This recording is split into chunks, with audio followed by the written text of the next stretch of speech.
Good afternoon. This is Mama Lo. I'm here at home. I just came from Pel.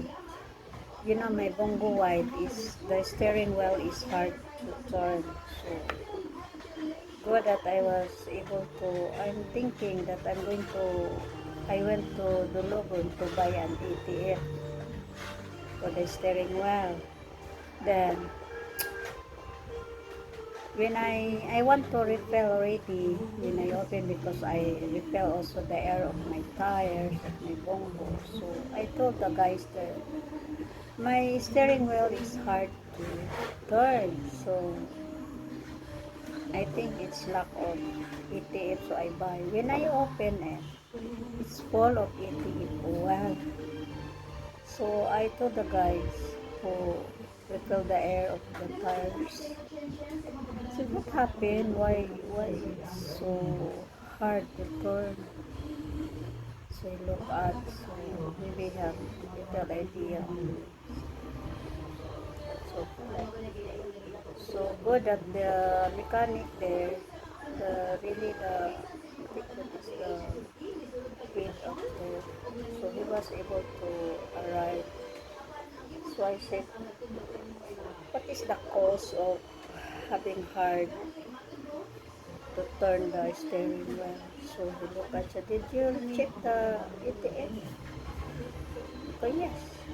Then you repair ko? No, because it's full. So he opened the engine. So they said, I'm going to tie up the belt mount. So that is what he did. Tie up, then it it's torn already. There is already improvement, but see, he's not satisfied. So he looked at under the engine. So he found out that there is a bend there. That the connection of the steering wheel under was it banged because it was bent. So naturally, when you turn the steering wheel like that, it banged here. So he repaired it, and he found out also that there is already a leak in what part of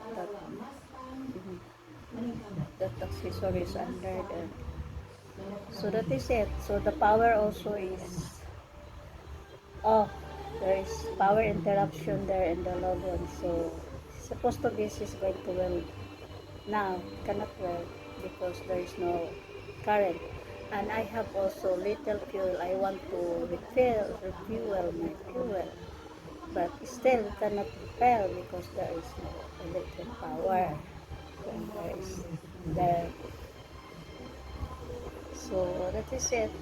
So I'm here having problems. I stay home, guys, after that from the logo, because I found out that there is a flow water, so I carry saving water in my container.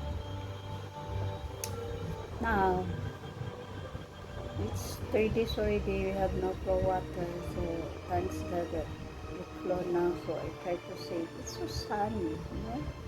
My sugar cane is already, the leaves become brown already. Brown. Can you see that? Yeah, that's how farmers. It's so pretty. I don't know the other place. I can see that there is a rain and the other places here in Bukidnon. I don't know why this place is hard to the rain come in. It's very hard to come in the rain.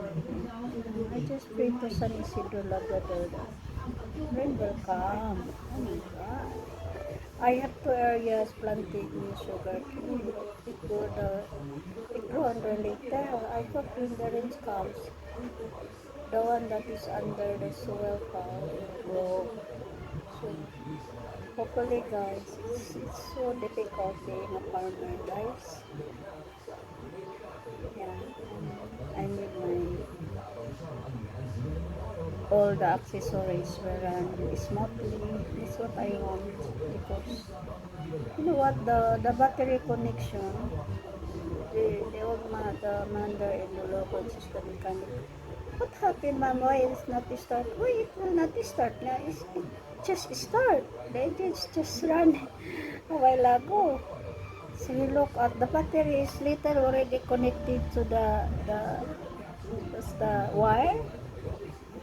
So go to the it will start battery. This is battery. Then there is a cable. That it's very later already. Atas it will ignite only. Oh my God, this kind of people. You know the driver of my truck. He did not keep on moving that battery because it's going to series A. So he did not back it properly. So guys, it's very hard really, right?